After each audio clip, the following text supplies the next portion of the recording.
Zecharia Sitchin concluiu que Anunnaki significa aqueles que vieram do céu para a Terra, e que os Anunnaki são uma raça de alienígenas que vieram do planeta Nibiru. Embora suas colocações sejam contestadas por diversos especialistas, há evidências que corroboram com diversas conclusões que nos conduzem à veracidade da teoria dos alienígenas do passado. No vídeo de hoje, vamos observar os estudos e argumentos de Zecharia Sitchin para afirmar que os deuses das antigas civilizações eram, na verdade, astronautas vindos de outro mundo. Aquele era o povo do Shem, o povo dos foguetes flamejantes. Os textos antigos da Suméria e da Acádia refletem inequivocamente a crença das antigas civilizações do Oriente Próximo na mobilidade celestial e terrestre de suas divindades. Eles estavam convencidos de que esses seres divinos poderiam ascender sem esforço da terra para o céu e atravessar os céus terrestres à vontade. Num texto que explora a violação de Inanna Ishtar por um ser anônimo, o culpado racionaliza o ato da seguinte maneira: um dia minha rainha, após cruzar o céu, cruzar a terra. Nana, após cruzar o céu, cruzar a terra. Depois de cruzar Elan e Shubur, após a travessia, o Hieradul aproximou-se cansado. Adormeceu. Vi-a da borda do meu jardim. Beijei-a. Copulei com ela. Aqui, Inanna é retratada vagando pelos céus acima de várias terras distantes. Uma façanha concebível apenas por meio do voo. Em uma instância diferente, a própria Inanna menciona sua capacidade de voo, em um pedaço identificado por S. Langdon na review de Assyriologie et d'Archéologie Orientale, como uma liturgia clássica para Inanni. A divindade lamenta seu banimento de sua cidade.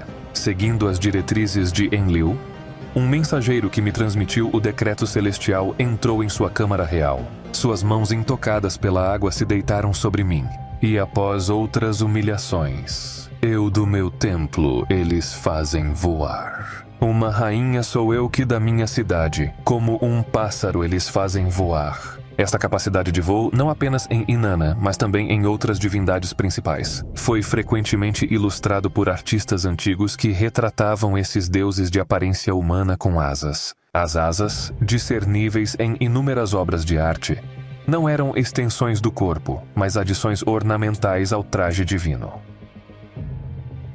Inanna, conhecida pelos sumérios, Ishtar, conhecida pelos acadianos, é famosa por suas extensas jornadas, conforme mencionado em inúmeros documentos antigos. Ela viajou entre seu reino distante original em Arata e sua morada querida em Uruk. Ela procurou o conselho de Enki em Eridu e Enlil em Nippur, e fez visitas a seu irmão Utu em sua base em Sipar. Sua viagem mais renomada, no entanto, foi para o mundo inferior, o reino de sua irmã Ereshkigal. Esta aventura foi um assunto de narrativas épicas e representações artísticas em selos de cilindro, este último destacando a divindade com asas para enfatizar seu voo de Sumer até o mundo inferior. As narrativas em torno desta jornada perigosa detalham como Inanna se adornou atentamente com 7 itens antes de embarcar nesta viagem, e como ela teve que renunciar a eles enquanto navegava pelos 7 portões que levam ao reino de sua irmã. 7 desses itens também são mencionados em outros textos sobre as viagens celestes de Inanna. O Shugara ela colocou na cabeça, medindo pingentes em suas orelhas, correntes de pequenas pedras azuis ao redor do seu pescoço, pedras gêmeas em seus ombros, um cilindro dourado em suas mãos, correias apertando seu peito. A vestimenta pala envolvia seu corpo. A natureza e o significado destes 7 itens permanecem inexplicados, mas as pistas parecem estar disponíveis há muito tempo.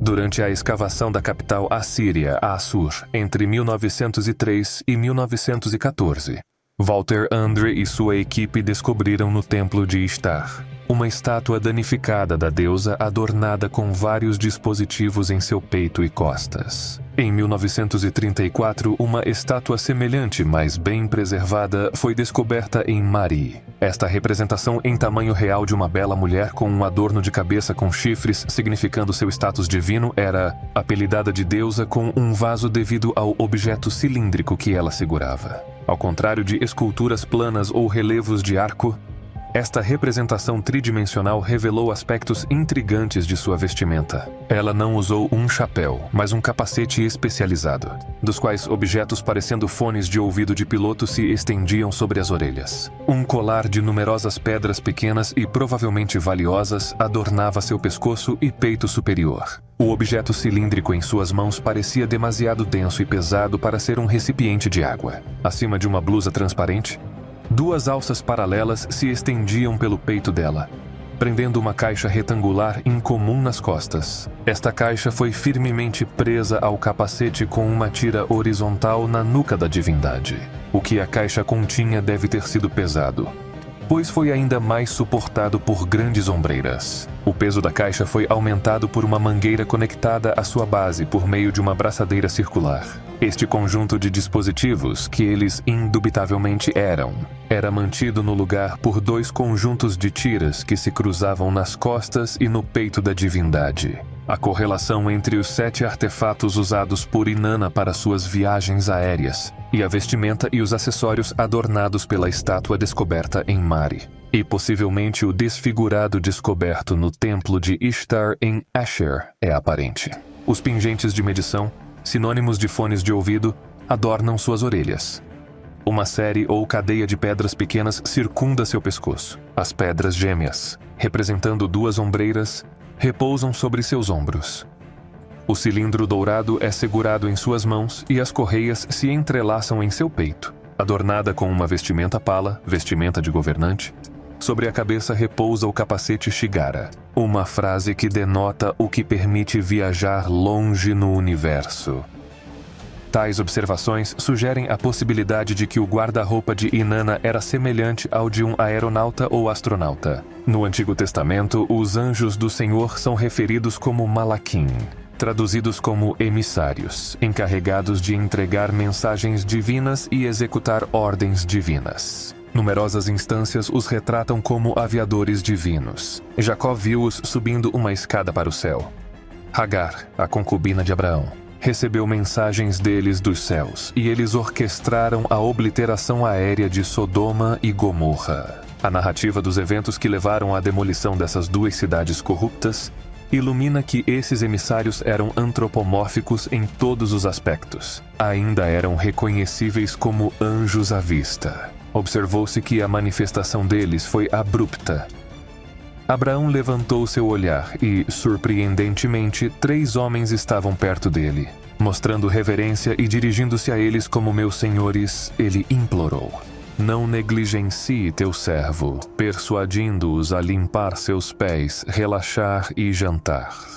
Atendendo aos pedidos de Abraão, 2 dos anjos, com o 3º homem revelado ser o Senhor, rumaram para Sodoma. Lot, sobrinho de Abraão, estava sentado no portão de Sodoma. Ao percebê-los, ele apressou-se em cumprimentá-los, prestando homenagem ao se curvar ao chão e oferecer: se isto encontrar favor com meus senhores, por gentileza visite a morada de teu servo para limpar seus pés e repousar durante a noite. Posteriormente, ele organizou uma festa para eles e eles participaram. A notícia da chegada da dupla se espalhou pela cidade. Todos os habitantes, jovens e idosos, cercaram a residência, chamando Lot e perguntando: onde estão os homens que chegaram à sua morada esta noite? O enigma permanece. Como eram esses homens? Que comeram, beberam, descansaram e refrescaram seus pés cansados, instantaneamente identificáveis como anjos do Senhor. Uma explicação plausível é que sua vestimenta, capacetes ou uniformes, ou suas armas os distinguem. A probabilidade de estarem portando armas únicas é evidente. Os 2 homens em Sodoma, à beira de serem atacados pela multidão, atingiram os indivíduos na entrada da residência com cegueira, tornando-os incapazes de localizar a porta. Em um encontro separado, um anjo apareceu a Gideon, pois ele foi escolhido para ser um juiz em Israel. Demonstrou um sinal divino ao bater numa rocha com seu cajado, consequentemente incendiando um fogo da rocha. Em outra exploração liderada por Andrei, uma representação peculiar de Ishtar em seu templo em Asher foi revelada. Mais uma escultura de parede do que um relevo típico. Representava a deusa usando um capacete apertado. ornamentalmente projetado com os fones de ouvido alongados como se abrigassem antenas planas, e óculos distintos integrados ao capacete. A vista de tal traje em um indivíduo, independentemente do gênero, seria imediatamente óbvio para qualquer observador que eles estão presenciando um viajante aéreo divino. A descoberta de figuras de argila em locais sumérios, estimada em cerca de 5.500 anos, são possivelmente representações rudimentares desses seres celestiais empunhando armas em forma de vara. Em um cenário, o rosto é visível através da viseira de um capacete, enquanto no outro cenário, o emissário está adornado com um único cocar divino cônico e um uniforme embutido com adornos circulares de utilidade indefinida. Um recurso notável dessas figuras são as fendas para os olhos ou óculos, especialmente considerando a prevalência de tais figuras em forma de wafer durante o 4º milênio a.C. no Oriente Próximo. Estas figuras representavam artisticamente a parte superior dessas divindades, enfatizando suas características. Um capacete cônico com viseiras ou óculos elípticos. Um conjunto dessas figuras surgiu de Tel Brak, um antigo assentamento ao longo do rio Kabur, a mesma margem onde Ezequiel testemunhou o carro divino nos milênios seguintes. Os hititas, que tinham conexões com Sumer e Akkad, se inspiraram nas figuras do olho e usaram um símbolo representando deuses em seus escritos. Este símbolo tornou-se prevalente na arte asiática e grega antiga. Registros históricos sugerem que os deuses usavam roupas especiais, não apenas para voar na Terra, mas também para suas jornadas a reinos cósmicos distantes. Inanna falou de suas viagens à casa celestial de Anu, mencionando um traje especial dado a ela por Enlil. Nanna, a rainha, foi agraciada com o poder do Me, uma série de habilidades divinas que ela usava como uma luz radiante. Esses poderes permitiram que ela conectasse os reinos do céu e da terra. Enmedorak, um ex-governante de Sumer, foi convidado para os céus pelos deuses. O nome dele significava rei cujos poderes conectam o céu e a terra. Nabucodonosor II mencionou um quarto projetado para o veículo celestial de Marduk, ligando-o ao poder dos 7 céus e terra. Os estudiosos descrevem o Me como objetos sagrados de poder, enraizado na ideia de navegar pelos mares celestiais. Inanna os viu como partes de um traje celestial que ela usava para suas viagens cósmicas. O conto grego de Ícaro conta sua tentativa de voar usando penas presas com cera de abelha. Os registros do Antigo Oriente Próximo sugerem que, embora os deuses possam ser representados com asas, ou as usassem como símbolos, nunca usaram tais asas para voar. Em vez disso, eles tinham veículos especiais. O Antigo Testamento fala da visão de Jacó em um prado perto de Harã, onde ele viu uma escada conectando a terra ao céu com anjos subindo e descendo. No topo estava o Senhor. Jacó ficou maravilhado, percebendo a presença divina. Ele descreveu o lugar como a entrada para o céu. Jacob observou seres celestiais usando um dispositivo, talvez uma escada, para transitar entre reinos. Este evento divino, incluindo a escada e os anjos, apareceu de repente e se foi ao amanhecer. Isso sugere que essas entidades celestiais tinham um veículo que podia materializar e desaparecer. O Antigo Testamento descreve o profeta Elias, que ascendeu ao céu através de um redemoinho. Este evento não foi repentino. Ele foi instruído a ir para Betel em um dia específico, e havia sussurros sobre sua ascensão iminente. Então um carro de fogo e cavalos apareceram, e ele foi levado ao céu por um redemoinho. Profeta Ezequiel, outra figura do Antigo Testamento, viu um carro celestial. Ele descreveu uma visão onde viu uma figura radiante parecida com um humano sentado em um trono, parte de uma carruagem que podia se mover em qualquer direção. Este carro parecia estar cercado por uma tempestade luminosa. Ezequiel presenciou um enorme redemoinho vindo do norte. Esse redemoinho era como uma grande nuvem com fogo e um brilho em volta dele. Dentro do fogo havia um brilho como um halo. Textos antigos falam sobre veículos aéreos usados para explorar os céus. Gudea mencionou um pássaro divino que ascendeu. O compartimento protegido deste dispositivo foi chamado de Munadaturtur. Vários governantes, incluindo Uruk-Hagina e Lu-Utu, referenciaram esses veículos celestiais, muitas vezes descritos como um divino pássaro do vento negro, ou uma entidade ardente.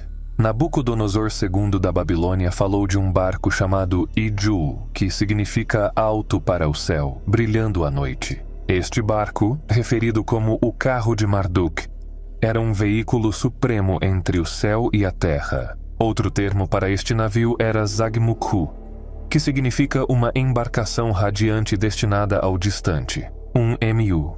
Uma entidade em forma de cone com um topo oval, foi colocado em templos dedicados às principais divindades. Um verso destaca as jornadas de Inanna Ishtar no barco do céu. Este verso sugere que o MU era o veículo que as divindades usavam para atravessar os céus. Inanna Ishtar vestiu a vestimenta do céu e pairou sobre as terras em seu MU, significando suas jornadas celestiais. Os textos mesopotâmicos antigos usavam o termo MU, ou suas variações para descrever os recintos sagrados do templo, ou as jornadas celestiais das deidades. Com o tempo, o significado de MU mudou de aquilo pelo qual se é lembrado para nome. Nome, possivelmente obscurecendo o contexto original desses registros antigos. Alguns artefatos mostram deidades dentro de câmaras semelhantes a foguetes, muitas vezes cercadas por símbolos de corpos celestes. Em resumo, textos e artefatos antigos sugerem que seres celestiais e deidades tinham veículos ou dispositivos como carruagens ou barcos, que eles usam para viajar entre o céu e a terra. Essas contas, sejam factuais ou simbólicas, destacam a fascinação da humanidade com os céus e o desejo de se conectar com o divino, visando honrar suas divindades em territórios, além da morada oficial de cada deus. As civilizações antigas adotaram a prática de criar réplicas da divindade dentro de sua câmara celestial. Pilares de pedra imitando a forma do vaso oval foram erguidos em locais escolhidos, com a imagem da divindade inscrita na pedra, significando sua presença dentro. Eventualmente, monarcas e líderes, correlacionando esses pilares referidos como estela, com a noção de ascensão ao reino celestial, começaram a gravar suas semelhanças nos stelae, alinhando-se com a morada eterna. Mesmo que evitar a obliteração física estivesse fora de alcance, garantir a comemoração perpétua de seu nome era considerado vital. A intenção por trás desses pilares comemorativos de pedra, simbolizando um veículo de céu em chamas, pode ser ainda mais deduzido da terminologia antiga para tais estelas de pedra. Os sumérios os chamaram de Nauru, pedras que se elevam. Os acadianos, babilônios e assírios os chamavam de Naru, objetos luminosos. Os Amurus se referiam a eles como Nuras, objetos flamejantes. Em hebraico, Ner ainda denota um pilar que emite luz, semelhante à vela de hoje. Nas línguas indo-europeias dos Hurrianos e Hititas, as estelas eram chamadas de Hu'uashi, pedra do fênix. Menções escriturais dentro da Bíblia sugerem uma familiaridade com duas categorias de monumentos comemorativos, um Yad e um Shem. Através das palavras do profeta Isaías, o povo oprimido de Judeia foi assegurado pelo Senhor de um futuro mais seguro e próspero à frente. E eu lhes darei em minha casa e dentro de minhas paredes uma Yad e um Shem. Em termos mais simples, existe uma narrativa que fala de uma mão e nome dados pelo divino aos fiéis. Estruturas antigas chamadas Yads encontradas na Terra Santa insinuam isso. Eles se assemelham a formas de pirâmide. E outra estrutura, o Shem, tem uma coroa oval. Ambas as estruturas parecem simbolizar uma câmara celestial usada por divindades para viajar. No Antigo Egito, as pessoas iam a Heliópolis para adorar o Ben-Ben, um relicário em forma de pirâmide pensado para ser um vaso dos deuses. Após a morte dos governantes egípcios, eles acreditavam que um ritual ajudava o falecido a viajar usando um Yad ou um Shem para o céu. Entendendo que Mu e Shem, em muitos registros mesopotâmicos, significam veículo do céu e não nome, nos dá uma nova perspectiva sobre histórias antigas como a Torre de Babel. A história da Torre de Babel em Gênesis conta sobre a tentativa da humanidade de construir um Shem. A maioria dos estudiosos viu isso como uma história simbólica do desejo da humanidade de fazer um nome para si mesma. Mas entender Shem como um veículo celeste nos aproxima de como as pessoas antigas poderiam ter entendido. A história se desenrola após uma inundação quando as pessoas migraram para a terra de Sumer, na atual sul da Mesopotâmia. Eles eram habilidosos na construção e disseram que queriam construir uma cidade com uma torre alta alcançando os céus. O objetivo deles era criar um Shem, um veículo celestial para prevenir a dispersão deles na terra. No entanto, Deus estava descontente. A divindade viu a cidade e a torre construída pelos humanos. Ele notou sua unidade e percebeu que, unidos, eles poderiam realizar qualquer coisa. Para prevenir isso, Deus decidiu confundir a linguagem deles para que não pudessem se entender. Como resultado, as pessoas se dispersaram e pararam de construir a cidade. O lugar foi chamado de Babel, onde as línguas se misturaram. Durante muito tempo, a história foi confusa porque Shem foi interpretado como nome. Não fazia sentido porque construir um nome numa torre irritava tanto Deus. Mas entender Shem como um veículo aéreo oferece uma imagem mais clara. Eles não estavam tentando construir uma reputação, mas um veículo para conectá-los apesar de estarem espalhados na terra. Semelhante a como a deusa Ishtar viajava. O épico babilônico da criação descreve o primeiro portal dos deuses construído na Babilônia pelos deuses. Os Anunnaki, os deuses juniores, os Igigi, foram instruídos a construir este portal sagrado. Eles deveriam fazer o trabalho de alvenaria e colocar seu Shem em um local específico. Por 2 anos eles trabalharam duro, moldando tijolos até construírem uma estrutura imponente que alcançava os céus. Mas os humanos, em sua audácia, decidiram construir sua torre de lançamento no mesmo solo sagrado, nomeando-o Babel, ou Portão dos Deuses. Há outras evidências que apoiam esta interpretação da história bíblica? Esta versão condensa e simplifica as informações fornecidas, destacando aspectos-chave ao recontar os mitos para uma compreensão mais clara. Nas narrativas escritas pelo sacerdote historiador babilônico Berossus, durante o século III a.C., está documentado que os primeiros colonizadores da Terra, deleitando-se com sua nova força, se esforçaram para construir uma torre cujo cume pudesse tocar o céu. No entanto, suas aspirações elevadas foram frustradas pelos deuses e ventos tempestuosos, introduzindo uma miríade de idiomas entre a humanidade que até então compartilhava uma língua comum. Uma visão do passado através das palavras de George Smith, o relato caldeu do Gênesis, revela um relato do historiador grego Estaels, de acordo com tradições antigas, de sobreviventes do dilúvio chegando em Sinar, Babilônia, apenas para serem dispersos por um borbulhar de línguas. Outra narrativa do historiador Alexander Polyhister, século I AC, relata uma época em que uma única linguagem unia todos, até um ambicioso esforço para construir uma estrutura altíssima para ascender ao céu. Foi frustrado pela intervenção divina. Um redemoinho os dispersou. Cada tribo agora falando uma língua diferente, sendo Babilônia o epicentro desses eventos. Agora é menos nebuloso que os contos bíblicos, os registros de historiadores gregos de 2 milênios atrás. As obras de Berossus remontam a tempos anteriores. A.H. Sais, A Religião dos Babilônios, relata a descoberta de uma tábua fragmentada no Museu Britânico, ostentando a versão babilônica da construção da Torre de Babel. O tema recorrente entre essas versões gira em torno das tentativas audaciosas de tocar os céus e o caos linguístico resultante, desencadeado por uma divindade enfurecida. Textos sumérios adicionais ecoam o esquema divino para confundir a linguagem humana. Uma estela suméria, agora exibida em Paris no Louvre, datando de cerca de 2300 AC e erigido por Naram-Sin, rei de Akkad. Conjectura-se que capture a narrativa do Gênesis. Embora inicialmente acreditava-se que retratava o rei triunfando sobre os inimigos, um exame mais detalhado revela a figura central colossal como uma divindade, discernível pelo capacete adornado com chifres. Insígnia divina. Contrariamente a liderar os humanos em miniatura, A divindade parece estar subjugando-os. Os humanos, desprovidos de qualquer intenção marcial, parecem estar se reunindo ao redor e venerando um grande objeto cônico, que também captura o foco da divindade, embora de uma maneira ameaçadora. Armado com um arco e lança. O objeto cônico, estendendo-se em direção a 3 corpos celestes, se analisado por suas dimensões, forma e intenção, ressoa com um Shem, retratando uma divindade armada irada suprimindo uma celebração humana da ereção do Shem.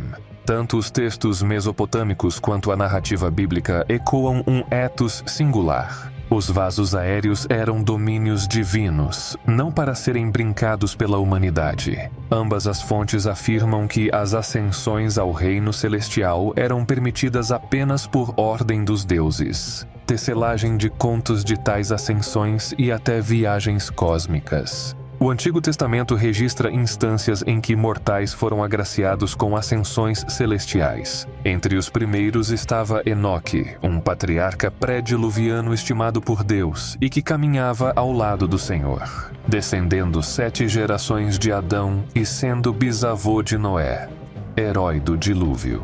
A morte terrena de Enoque permanece não registrada no 5º capítulo de Gênesis, sugerindo uma escolta divina para os céus, escapando da mortalidade terrestre. Outra conta fala do profeta Elias, que foi levado da terra e levado aos céus em um redemoinho.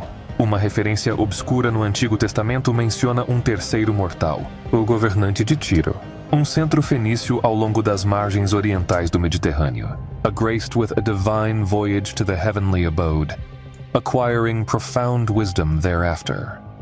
Conforme narrado no capítulo 28 do livro de Ezequiel, o Senhor instruiu o profeta a lembrar ao rei de sua visita celestial habilitada divinamente entre os deuses. Tu és moldado por um plano, cheio de sabedoria, perfeito em beleza. Estiveste no Éden, o jardim de Deus. Cada pedra preciosa era o teu matagal. Tu és um querubim ungido, protegido pelo Espírito Santo. E eu te coloquei no monte sagrado, como um Deus eras tu, movendo-se entre as pedras de fogo. A profecia previu a queda do soberano de Tiro, destinado a perecer dos incircuncisos nas mãos de estrangeiros. Apesar de seus gritos de "Eu sou uma divindade", foi então explicado a Ezequiel pelo Senhor a circunstância por trás disso. Após a sua chegada à morada divina, onde lhe foram concedidas as chaves para a sabedoria e tesouros ilimitados, seu coração se ensoberbeceu. Ele desperdiçou a sabedoria que lhe foi concedida e manchou os santuários. Porque teu coração é altivo, dizendo: um Deus sou eu. No abrigo da divindade eu sentei, no meio das águas. Embora tu sejas um homem, não um Deus, tu colocas teu coração como o de uma divindade. Dentro dos antigos scripts sumérios, menciona-se com frequência alguns indivíduos agraciados com o privilégio de subir aos céus. Dentre esses estava Adapa, considerado o homem modelo, nascido da sabedoria de Ea. No entanto, Aia concedeu-lhe sabedoria, mas negou a vida eterna. Conforme o tempo se desdobrava, Ea elaborou um plano para contornar o fim terrestre de Adipa, equipando-o com um Shem, um meio de viajar para a residência divina de Anu e participar do pão da vida junto com a água da vida. Ao chegar à residência celestial de Anu, Anu perguntou sobre o fornecedor do Shem, que possibilitou a viagem celestial de Atapa. Ambas as narrativas mesopotâmicas e bíblicas de raras ascensões mortais à residência divina produzem insights significativos. De forma semelhante ao rei de Tiro, Atapa foi criado a partir de um molde impecável. Cada um precisava de um Shem, descrito como uma pedra ardente, para viajar ao Éden celestial. Alguns selecionados empreenderam a jornada e retornaram à Terra, enquanto outros, como o protagonista mesopotâmico do dilúvio, permaneceram lá para se deleitar na comunhão dos deuses. Em uma busca para encontrar esse Noé mesopotâmico e desvendar o segredo da árvore da vida, o herói sumério Gilgamesh embarcou em uma jornada fatídica. A incansável busca da humanidade pela elusiva árvore da vida forma o cerne de uma das mais pungentes e duradouras histórias épicas presenteadas à cultura humana pela civilização sumeriana, adequadamente intitulado por estudiosos contemporâneos como a Epopeia de Gilgamesh. Este narrativa convincente orbita em torno do soberano de Uruk, nascido de um pai mortal e uma mãe divina. Esta herança única, com Gilgamesh sendo 2/3 dele Deus, 1/3 dele humano, incitou uma busca insaciável para evitar a mortalidade que une a raça humana. A lenda dizia que um dos ancestrais de Gilgamesh, Utnapishtim, conhecido como o herói do dilúvio, havia escapado da morte, tendo sido escoltado até a residência divina ao lado de seu companheiro. Armado com esse conhecimento, Gilgamesh decidiu se aventurar neste reino e persuadir o segredo da vida eterna de seu antepassado. O catalisador dessa expedição ambiciosa foi o que Gilgamesh percebeu como um convite de Anu.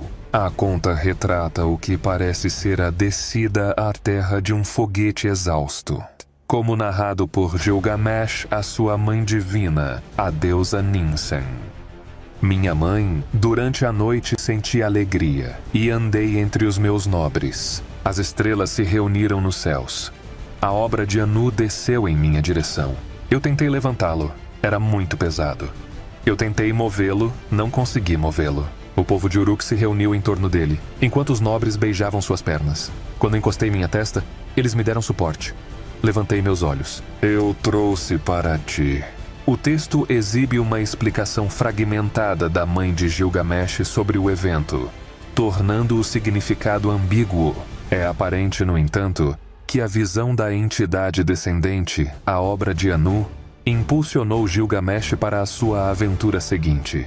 O antigo cronista, no prelúdio da epopeia, concedeu a Gilgamesh os títulos de o sábio, aquele que experimentou tudo. As coisas secretas que ele viu, o que está escondido para o homem, ele conhece.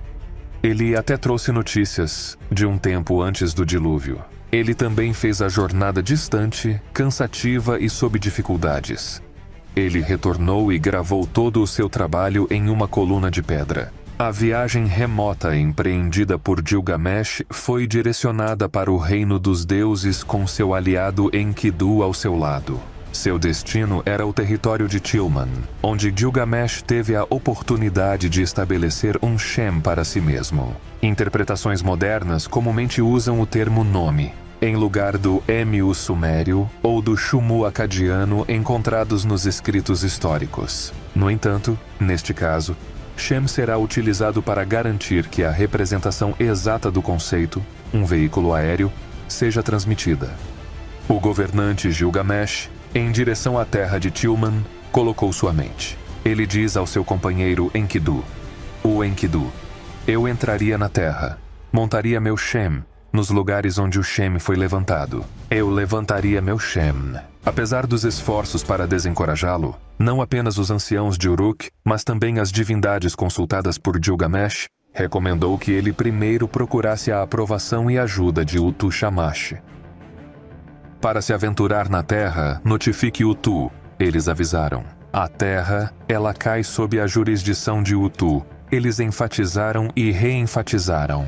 Atendendo a tal conselho, Gilgamesh voltou-se para Utu, buscando sua autorização.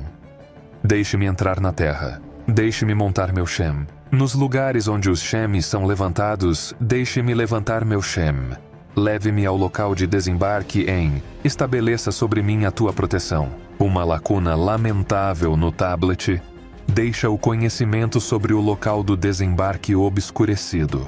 No entanto, Gilgamesh e seu aliado chegaram eventualmente à sua vizinhança. Era uma zona restrita, guardada por sentinelas formidáveis. Exaustos e sonolentos, a dupla optou por descansar uma noite antes de prosseguir. O sono acabava de envolvê-los quando algo os acordou sobressaltados. Foi você quem me acordou? Perguntou Gilgamesh a seu companheiro. Estou consciente. Ele ponderou enquanto observava visões extraordinárias tão imponentes que questionava seu estado de consciência ou se estava em meio a um sonho. Ele comunicou a Enkidu. No meu sonho, meu amigo, o terreno alto desabou. Ele me deitou, prendeu meus pés. O brilho era avassalador. Um homem apareceu. O mais belo da terra era ele, sua graça. De sob o solo derrubado, ele me tirou. Ele me deu água para beber. Meu coração se acalmou. Que identidade tinha essa pessoa considerada a mais justa da terra? Aquele que extraiu Gilgamesh de sob os escombros, ofereceu-lhe água e acalmou seu coração. Além disso, o que poderia simbolizar o brilho avassalador que foi testemunhado ao lado do misterioso deslizamento de terra? Sentindo-se incerto e perturbado, Gilgamesh sucumbiu ao sono mais uma vez, embora brevemente. No meio da vigília, seu sono terminou. Ele se levantou dizendo ao seu amigo: "Meu amigo, você me chamou? Por que estou acordado? Você não me tocou? Por que estou assustado? Não passou algum deus por aqui? Por que minha carne está entorpecida?" Ao ser agitado de uma maneira tão enigmática, Gilgamesh ficou pensando sobre quem poderia ter entrado em contato com ele. Se não fosse seu companheiro, poderia ter sido algum deus passando. Gilgamesh voltou a adormecer, mas foi despertado pela terceira vez. Ele compartilhou a história do evento extraordinário com seu aliado. A visão que tive foi totalmente incrível. Os céus gritaram, a terra rugiu, a luz do dia falhou, a escuridão chegou, o relâmpago brilhou, uma chama subiu, as nuvens incharam, choveu morte. Então o brilho desapareceu, o fogo se apagou, e tudo que havia caído se transformou em cinzas. A imagética dentro destes versos mal requer um estiramento da imaginação para conjurar a antiga representação do lançamento de uma nave espacial. Inicialmente, há o profundo estrondo dos motores do foguete ganhando vida. Os céus gritaram, causando um tremor notável em toda a Terra. A Terra retumbou. O local de lançamento se encheu de nuvens de fumaça e poeira. A luz do dia falhou. A escuridão chegou. Após isso, os motores acesos perfuraram a obscuridade. O relâmpago piscou e, com a ascensão da nave espacial, uma chama disparou. A nuvem de poeira e destroços resultante inchou para fora, descendo eventualmente em uma chuva mortal. Choveu morte. Agora, voando alto, o foguete voou em direção aos céus. O brilho desapareceu. O fogo se apagou. A nave espacial desapareceu de vista, deixando para trás destroços que haviam caído se transformaram em cinzas. Observando a cena com admiração, mas resoluto em sua busca, Gilgamesh procurou novamente a ajuda e proteção de Shamash. Triunfando sobre um guarda monstruoso, ele chegou ao Monte Machu. O ponto de vista de onde a ascensão de Shamash ao cofre do céu poderia ser testemunhada. Agora se aproximando de seu alvo inicial, o local onde os Shemes são levantados. Ele encontrou a entrada para este lugar, aparentemente esculpido na montanha, guardado firmemente por sentinelas formidáveis. O terror deles é incrível. O olhar deles é a morte. O foco cintilante deles varre as montanhas. Eles observam Shamash enquanto ele sobe e desce. Ao revelar sua linhagem semidivina, Gilgamesh compartilhou a intenção de sua busca. A respeito da vida e da morte, buscou respostas com Utnapishtim, e mencionou que sua viagem tinha as bênçãos de Shamash, convencendo os guardas a deixá-lo passar. Embarcando no caminho de Shamash, Gilgamesh logo se encontrou envolto em total escuridão. Sem um vislumbre à frente ou atrás, o medo escapou de seus lábios. Atravessando numerosos Beru, uma medida de tempo, distância ou arco celestial. A escuridão se apegou a ele até que, finalmente, a luz brilhou enquanto 12 Beru foram cobertos. O texto vago e manchado transita para a chegada de Gilgamesh a um jardim esplêndido. Suas árvores e frutos esculpidos de pedras semi-preciosas. Casa de Utnapishtim.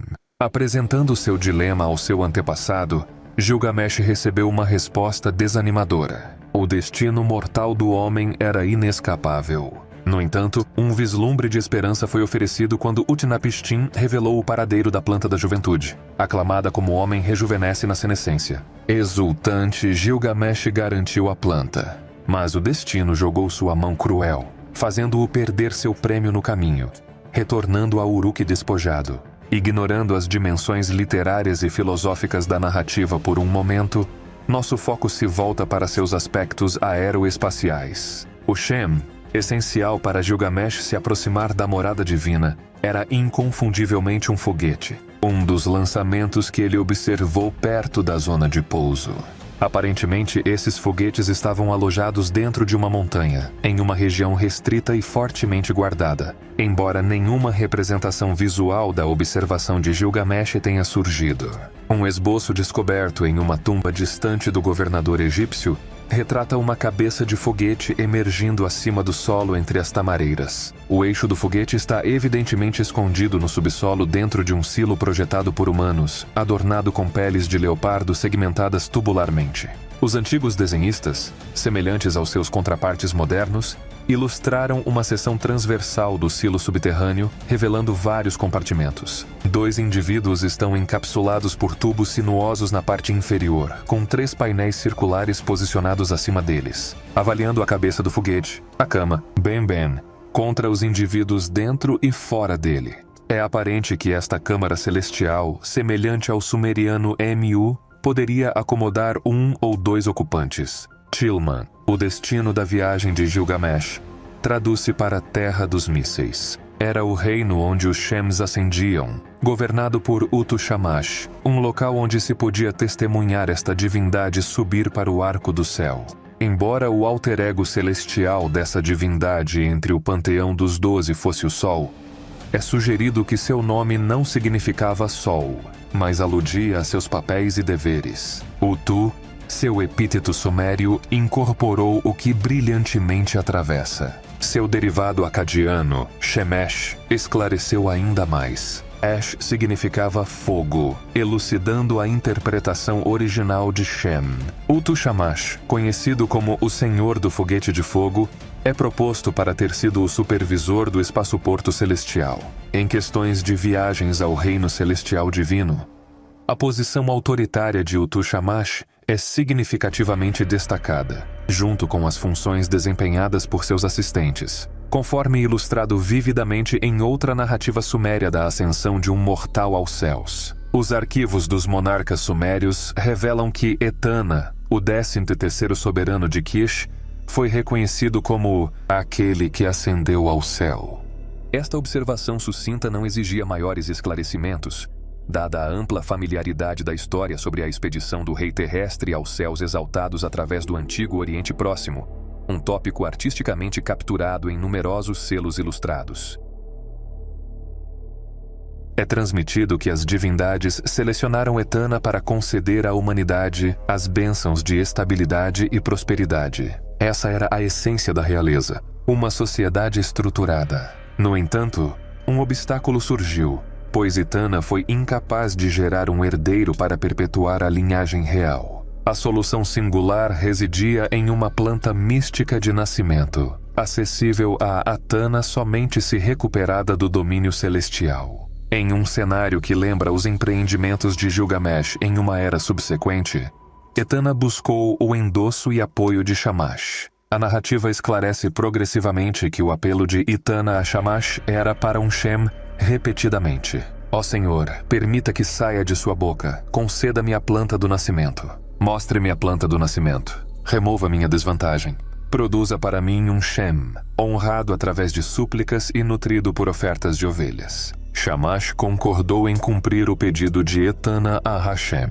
No entanto, em vez de discutir um Shem, Shamash revelou a Etana que uma águia o levaria ao cobiçado reino celestial.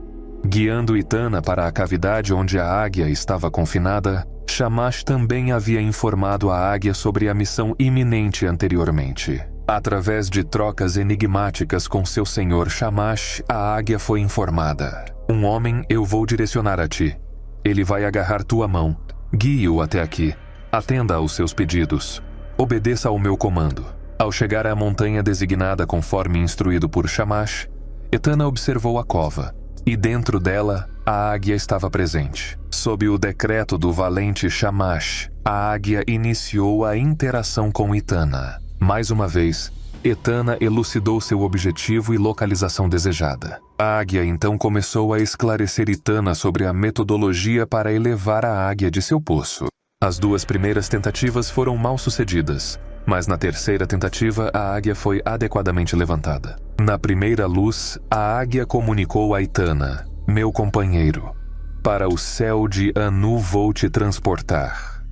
Orientando-o na técnica de segurar, a águia subiu, e eles estavam no ar, subindo rapidamente, espelhando uma narrativa de um astronauta contemporâneo observando a Terra encolher à medida que sua nave espacial se eleva. O antigo narrador ilustra a percepção de Etana da Terra diminuindo em tamanho enquanto eles voavam. Quando ele o havia levado ao alto Umabaru, a águia diz a ele para Etana: veja, meu amigo, como a Terra aparece. Olhe para o mar ao lado da casa na montanha. A Terra realmente se tornou uma pequena colina. O vasto mar é como uma banheira. Subindo rapidamente, a águia planou. A terra abaixo parecia encolher a cada batida de suas asas. Ao chegar a um segundo beru, a águia falou: meu amigo, dê uma olhada em como a terra aparece. A terra se transformou em um sulco. O vasto mar é como uma cesta de pão. Quando ele o levantou pela terceira beru, a águia diz a ele: a Etana, veja, meu amigo, como a terra aparece. A terra se transformou na vala de um jardineiro. Continuando sua subida, a terra desapareceu abruptamente de vista. Quando olhei ao redor, a terra havia desaparecido. E sobre o vasto mar meus olhos não conseguiam se banquetear. Em uma versão da narrativa, é transmitido que Etana e a águia ascenderam ao céu de Anu, enquanto uma versão diferente sugere que Etana ficou com medo ao perder de vista a terra, direcionando a águia a mergulhar de volta à terra. Uma narrativa similar é observada em textos bíblicos, onde a descrição incomum de se ver a terra de uma distância elevada é mencionada. Em louvor ao Senhor Yahvé, o profeta Isaías articulou: é ele quem se senta no topo da esfera da terra com seus moradores parecendo insetos. A narrativa de Ataná revela que, na busca por Hashem, era necessário comunicar-se com uma águia dentro de um poço. A identidade desta águia, que escoltou Etana para os céus distantes, desperta curiosidade. Numerosas imagens dessas chamadas águias, frequentemente referidas como homens-pássaros por estudiosos, surgiram. A maioria dessas imagens os retrata ao lado da árvore da vida, talvez enfatizando seu papel em conectar o reino terrestre com a morada celestial, onde se acredita que o pão da vida e a água da vida residem. Essas ilustrações normalmente apresentam as águias agarrando o fruto da vida e a água da vida, alinhando-se com as narrativas de Atapa, Etana e Gilgamesh. É evidente a partir de inúmeras representações que essas entidades não eram homens-pássaros grotescos, mas figuras antropomórficas vestidas com roupas ou uniformes que lembram águias. Dentro da narrativa hitita sobre o desaparecimento da divindade Telopino, é narrado que as grandes divindades ao lado das menores iniciaram uma busca por Telopino, e Shamash enviou uma águia rápida para esta missão. No Êxodo, é contado que Deus lembrou aos filhos de Israel: você nasceu nas asas das águias, levando-o em minha direção, parecendo afirmar que o caminho para a morada divina era pelas asas das águias. Muito parecido com o que é retratado no conto de Etana. Várias passagens bíblicas realmente retratam a divindade como uma entidade alada. Boaz saudou Ruth na sociedade judaica como buscando refúgio sob as asas de Deus Yahweh. O salmista aspirava por segurança à sombra de tuas asas, enquanto retratava a descida do Senhor dos céus como: ele montou um querubim e voou. Ele deslizou sobre as asas do vento. Os textos mesopotâmicos retratam consistentemente Utu Shamash como a divindade que supervisiona os locais de pouso dos Shems e das águias. Até ele, às vezes, era ilustrado com trajes completos que lembravam uma águia. Neste papel, ele tinha a autoridade para conceder aos reis a honra de voar em asas de pássaro e ascendendo dos céus inferiores aos superiores. Durante suas ascensões ardentes e foguetes, foi ele quem atravessou vastas extensões por horas intermináveis, adequando-o. Interessantemente, sua rede era a terra, sua armadilha eram os céus distantes. O léxico dos sumérios sobre viagem celestial vai além dos Emi, que eram adornados pelas divindades. e o próprio M, referido como suas carruagens em forma de cone. Representações de Sipar nas crônicas sumérias detalham uma área central, fortificada por barreiras formidáveis. Encapsulado dentro dessas barreiras estava o sagrado abode de Utu, descrito como uma casa que é como uma casa dos céus. Um pátio isolado dentro do templo, também protegido por altas paredes. Abrigou o poderoso Apan elevado ao céu, interpretado pelos tradutores como um objeto Kiara. Os antigos, ao designarem suas entidades divinas como deuses do céu e da terra, eram talvez literal em sua expressão, implicando seres de além que desceram à terra de reinos celestiais. O corpus de evidências apresentado em relação às divindades antigas e seus vasos, argumentativamente, dispersa o ceticismo, afirmando que eram entidades corpóreas, que literalmente desceram do cosmo para a terra. Mesmo os escribas antiquados do Velho Testamento, apesar de sua narrativa monoteísta, considerou imperativo reconhecer a presença de tais entidades divinas na Terra em tempos primordiais. Este segmento enigmático que perplexa tradutores e teólogos é a parte introdutória do capítulo 6 de Gênesis, aninhado entre a recapitulação da proliferação humana pós-átomo e a narrativa do descontentamento divino com a humanidade precedendo o dilúvio. Ele afirma inequivocamente que durante aquela era, os filhos dos deuses viu as filhas do homem que eram boas e as tomaram por esposas, de todas as quais escolheram. As conotações destes versos se aprofundam quando examinados ao lado das narrativas sumerianas antigas de deidades, suas propriedades e seus significados, progenie e as gerações subsequentes. A noção de seres semidivinos nascidos das uniões de deuses imortais torna-se cada vez mais aparente à medida que se aprofunda nas passagens bíblicas. Os nefilins estavam sobre a terra naqueles dias e também depois, quando os filhos dos deuses coabitou com as filhas do Adam, e elas lhes deram filhos. Eles eram os poderosos da eternidade, o povo do Shem. Se você gostou do vídeo, clique no botão de curtir e não se esqueça de compartilhá-lo com amigos e família que possam se interessar. Te vejo no próximo vídeo.